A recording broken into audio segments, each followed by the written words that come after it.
اگر ایسا ادب لکھا نہیں جا رہا ہے تو کیوں نہیں لکھا جا رہا ہے؟ سچ مانیے ہمارے ادب میں اتنا ودیش شامل ہو گیا ہے کہ اس میں سے دیش نکل گیا ہے۔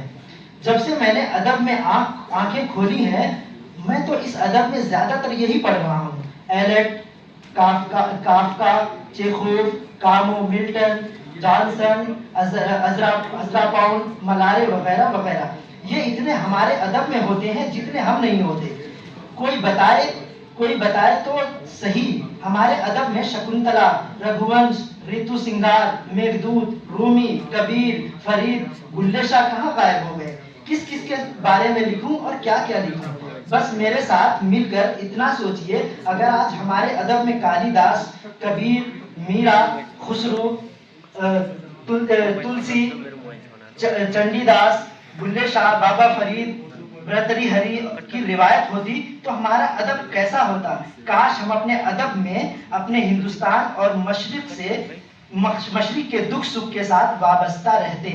یہ جدید شاعری کے پس منظر میں جو انہوں نے کہا ہے کہ جو جدید شاعری ہے وہ ہماری جس طرف جا رہی ہے وہ پرانی روایت سے دور ہوتی جا رہی ہے، اور یہ خاص کر کے وہ دور ہے جب جدیدیت کا دورہ تھا، تو اس پس منظر میں انہوں نے یہ باتیں کہی تھی۔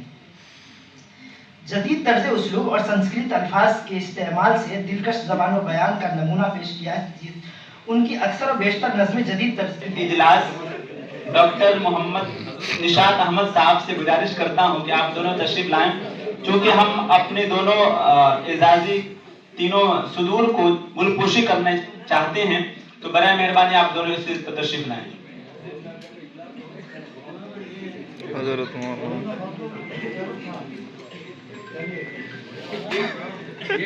سب سے پہلے میں چاہوں گا کہ ہمارے دونوں مہمان شیخ عبدالغنی صاحب کو گل پوشی اور مومنٹو دیا جائے، چادر پوشی کی جائے،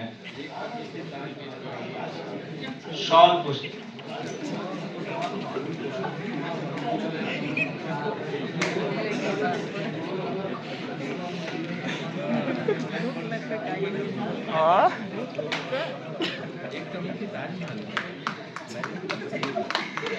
تالیاں۔ یہ تھے ہمارے صدر ڈاکٹر عبدالغنی صاحب۔ اب اس کے بعد ہمارے دوسرے صدر ڈاکٹر داؤد محسن صاحب سے گزارش کروں گا کہ آپ آگے تشریف لے جائیں۔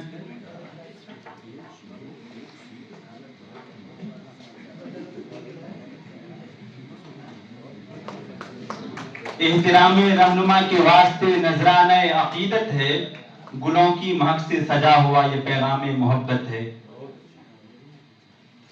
اب میں اپنے تیسرے صدر ڈاکٹر ناظم علی صاحب سے گزارش کرتا ہوں کہ برائے کرم آگے تشریف لائیں۔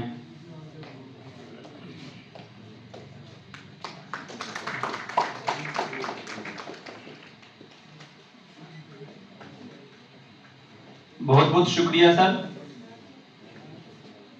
اب ہم اپنے اس پروگرام کے تاثراتی اپنے سب سے پہلے صدر شیخ عبدالغنی صاحب سے عرض کرتا ہوں کہ آپ تشریف لائیں اور اپنے صدارتی خطبات سے ہم سامعین کو معزز فرمائیں۔ صدور اجلاس، حاضرین، صدر شعبہ اردو فضل اللہ مکرم صاحب اور کوارڈینیٹر نشاط صاحب، حاضرین کی خدمت میں سلام اور متعلمین کو مبارکباد کہ یہ منفرد نوعیت کا سیمینار ہندوستان میں بلکہ بر صغیر میں منعقد ہوا، اس کے لیے قابل مبارک ہیں۔ اس سیشن میں جو بھی مقالے پڑھے گئے بہت ہی پرمغز ہیں، اور اس کے تفصیل میں نہ جاتے ہوئے سنسکرت کے طالب علم ہونے کی بنا پر میں کچھ سنسکرت کے حوالے سے کچھ باتیں رکھوں گا ہر ایک مقالے کے ذیل میں۔ پہلا مقالہ خیرخان لطیف صاحبہ کا تھا، اردو لوک گیت اور سنسکرت کے حوالے سے۔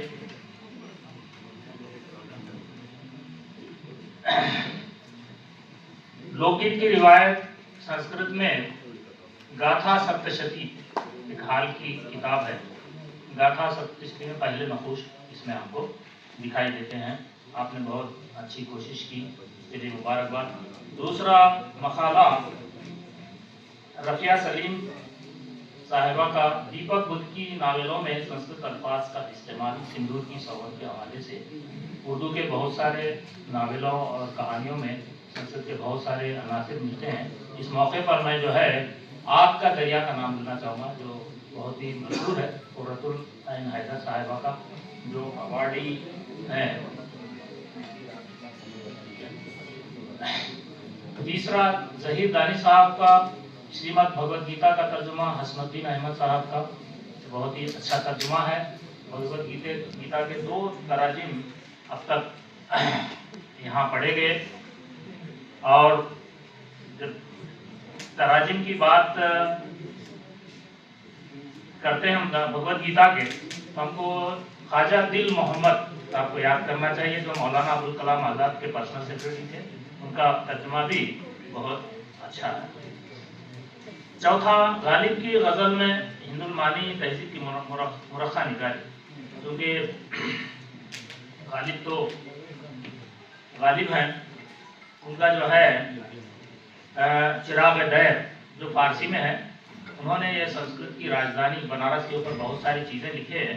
اس کا عکس ہم کو جو ہے حفیظ بنارسی کی صبح بنارس میں دکھائی دیتا ہے، اسی سے ملتا جلتا ہے.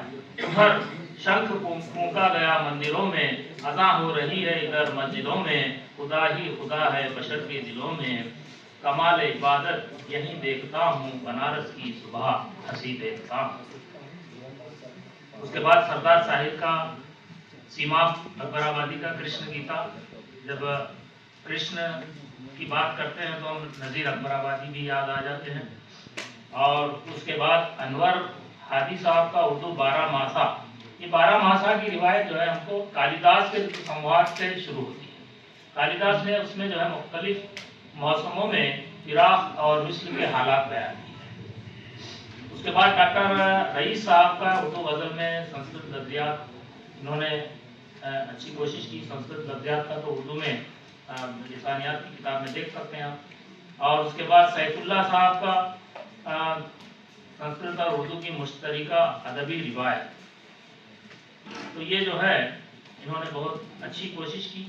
سنسکرت کے جو اصناف ہیں اس کو بیان کیے ہیں. ناٹیہ شاستر کے بارے میں ناٹیہ نام سن کر سمجھتے ہیں کہ یہ ڈرامہ ہے. ڈرامہ نہیں ہے، یہ جو ہے ادبی محاسن کو بتانے والا ایک شاستر گرنتھ ہے. یہ پہلا گرنتھ ہے ناٹیہ شاستر، کیونکہ پہلے جو ہے مثنوی مطلب شاعری سے پہلے سنسکرت میں ناٹک لکھے جاتے تھے. ناٹک مشہور تھے، ناٹک کو ہی ادب مانا جاتا تھا. تو ادبی محاسن کے جو ہے اس میں جو ہے طے کیے گئے ہیں وہ ناٹیہ شاستر. اور اس کے بعد شبلی آزاد صاحب کا مقالہ صلاح الدین پرویز کی شاعری اور ناولوں میں سنسکرت کے اثرات، اس طرح بہت ہی پرمغز مقالے پڑھے گئے. یہ اس طرح جو ہے 2 دن جو سنسکرت اور ادب کی اردو کے روابط پر جو کامیاب سیمینار منعقد اور کئی مقالے آئے اور کئی موضوعات چھوٹ گئے، اس کو جو ہے اس میں کتاب میں احاطہ کرنے کی کوشش کریں گے. نشاد صاحب اور شعبے کے دیگر اساتذہ سب کو مبارکباد دیتے ہوئے میں اپنی بات کو ختم کرتا ہوں. شکریہ کہ آپ تشریف لیں اور اپنے صدارتی خطبات سے ہم سامعین کو معزز کریں.